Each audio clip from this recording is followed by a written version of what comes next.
సిద్దిపేట జిల్లా గజ్వేల్లో మంగళవారం హిందూ జేఏసీ, హైందవ సోదరులు, హిందూ సంఘాల ఐక్య వేదిక, వివిధ హిందూ సంఘాల ఆధ్వర్యంలో తలపెట్టిన గజ్వేల్ బంద్ మరియు హిందువుల ర్యాలీలో పెద్ద ఎత్తున హిందువులు పాల్గొన్నారు. అంగడిపేట హనుమాన్ దేవాలయం నుంచి ప్రారంభించి ఇందిరా పార్క్ చౌరస్తా, అంబేద్కర్ చౌరస్తా మీదుగా కోర్టు వరకు ర్యాలీ నిర్వహించారు. ఈ కార్యక్రమంలో పాల్గొన్న పురోహితులు, రాజు పంచులు, మున్సిపల్ చైర్మన్ రాజమౌళి, ఎఫ్డీసీ మాజీ చైర్మన్ ప్రతాప్ రెడ్డి, మున్సిపల్ మాజీ చైర్మన్ భాస్కర్, హిందూ జేఏసీ, హైందవ సోదరులు మాట్లాడుతూ బంగ్లాదేశ్ లో హిందువుల మీద జరుగుతున్న దాడికి నిరసనగా హిందూ ఐక్యత ర్యాలీలో పాల్గొన్న ప్రతి ఒక్క హిందువుకు ధన్యవాదాలు తెలిపారు. బంగ్లాదేశ్ లో హిందువుల మీద జరుగుతున్న దాడిని అందరూ ముక్తఖండంతో ఖండించాలని, అక్కడ హిందువుల మీద జరుగుతున్న దాడులను వెంటనే నిలిపివేయాలని డిమాండ్ చేశారు. ఈ కార్యక్రమంలో గజ్వేల్ ప్రజ్ఞాపూర్ తో పాటు పరిసర ప్రాంత హిందువులు, వివిధ పార్టీల నాయకులు, కార్యకర్తలు హాజరయ్యారు. హిందువులపై కాండకు నిరసనగా గజ్వేల్ పట్టణంలో కదం తొక్కిన హిందూ సోదరులు, ఇంత పెద్ద విజయం చేసిన ఆర్యవైశ్య సోదరులు మరియు హిందూ బంధువులందరి వ్యాపార సంస్థలకి మరియు ఉద్యోగులకి, పిల్లలకి, మహిళామణులకి అందరికీ పేరు పేరున ధన్యవాదాలు తెలియజేసుకున్నాం. జై హింద్. ఈరోజు బంగ్లాదేశ్లో జరుగుతున్నటువంటి హిందువులపై దౌర్జన్యాలను చూసినట్లయితే యావత్ ప్రపంచంలో ఉన్నటువంటి హిందువులందరూ కూడా పుస్తకంతో ఖండిస్తున్నారు. ఈరోజు గజ్వేల్లో అన్ని పార్టీలకు అతీతంగా హిందూ సోదరులందరూ కూడా ఈరోజు స్వచ్ఛందంగా బంద్ చేసి మేము సైతం హిందువులకు అండగా ఉంటామని చెప్పి ఈరోజు ప్రతి ఒక్కరు కూడా దుకాణాలనే కానీ, స్కూళ్ళనే కానీ స్వచ్ఛందంగా మూసివేయడం విధంగా వాళ్ళందరికీ కూడా ప్రత్యేకంగా ధన్యవాదాలు తెలియజేస్తూ ఈరోజు ప్రపంచ దేశాలన్నీ కూడా ముఖంతో ఈ సంఘటనను ఖండిస్తున్నారు. ఈరోజు అక్కడ ఉన్నటువంటి ప్రధాని అయిన హసీనా కూడా మన భారతదేశం శరణార్థి ఇలా మన మోడీ గారి దగ్గరికి వచ్చి మన భారతదేశంలో శరణు తెచ్చిన సంగతి కూడా మనం గ్రహిస్తున్నాం. ఆమె కూడా అక్కడే అరాచకాలను ఖండించి ఈరోజు మన భారతదేశం రావడం జరిగింది. నిజంగా ఇలాంటి సంఘటనలు ఎక్కడ జరిగినా మన హిందువులు ప్రపంచంలోనే ఒక భారతదేశం హిందూ దేశం కాబట్టి మనం అందరం కూడా ఐకమత్యంగా ఉండి రాబో కాలంలో ఇలాంటి సంఘటనలన్నింటి కూడా మనం ఎదుర్కోవాలని కూడా ప్రతి ఒక్క హిందూ సోదరులను కోరుతున్నాను. జై శ్రీరామ్, జై శ్రీరామ్, జై శ్రీరామ్, జై శ్రీరామ్. సిద్ధాంతం, ప్రాణానికి ప్రాణం సమాధానం, యుద్ధానికి యుద్ధమే సమాధానం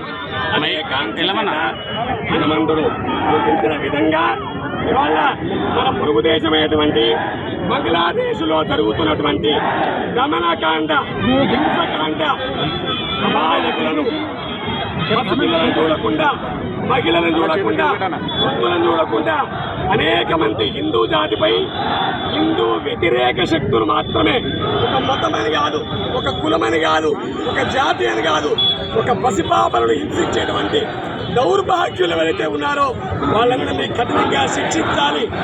హిందూ జాతిని సమగ్రంగా కాపాడుకోవాలి. సనాతన వైదిక ధర్మను కాపాడాలి. ఇది హిందూ జాగృతి అని యావత్ ప్రపంచమంతా కూడా శాంతి సందేశం పంపేటువంటి మన భారతదేశం కోసమని భారతీయులందరూ ఏకమై నేడు భారతావనంతా కూడా ప్రపంచ అనుకున్నటువంటి ఐక్యరాజ్య సమితిలో మన దేశం పక్షాన మన ప్రజలందరూ నిలదీస్తే మన దేశం వెళ్ళి హిందూ సంస్థల కోసము, హిందూ ప్రజల కోసము ఐక్యరాజ్య సమితిలో ఒక లేవనెత్తుతుంది.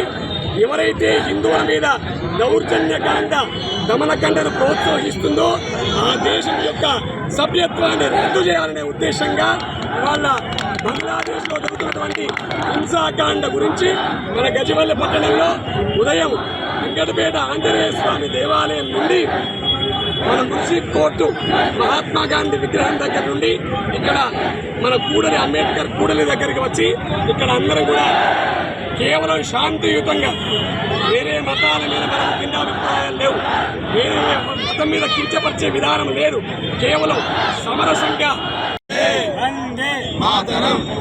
సహజంగా ప్రపంచం లోపల హిందూ శాంతి ప్రియుడు. సర్వే భవంతు సుఖినః, సర్వే సంతు నిరామయ, సర్వే భద్రాని పశ్యంతు మా కచ్చిత్ దుఃఖ భవేత్ అని ప్రవచించింది కేవలం హిందుత్వం మాత్రం.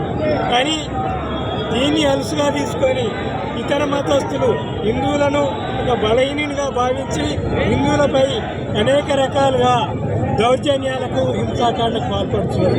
ఇప్పుడు హిందూ సమాజం నిద్రను మేల్కొంది, జూలి విధించింది, గర్జిస్తుంది. ఇప్పుడు మనమంతా ఐక్యంగా ఉండాలి. ధర్మో రక్షతి రక్షత అన్నాడు. ధర్మాన్ని మనం రక్షిస్తేనే ధర్మం మనల్ని ఆ ధర్మం రక్షించింది. కాబట్టి మన హిందూ సమాజం అంతా ధర్మం కోసం, దేశం కోసం ఐక్యంగా ఉండి మన దీన్ని కేవలము ఇటువంటి కార్యక్రమాలు ఊరేగింపు జరిగినట్టే కాకుండా మన ఐక్యత ఎల్లకాలం నిర్వర్తించుకోవాలి. దీన్ని హిందూ ఓటు బ్యాంక్గా మార్చుకోవాల్సిన అవసరం ఉంది. ఎప్పుడైతే హిందువుల ప్రయోజనాలు కాపాడే ప్రభుత్వాన్ని ఎన్నుకున్నట్టయితే ఆటోమేటిక్గా మన దేశ ప్రయోజనాలు, హిందువుల ప్రయోజనాలు కాపాడబడతాయి. కాబట్టి హిందువులంతా ఐక్యంగా ఉందాం. దేశాన్ని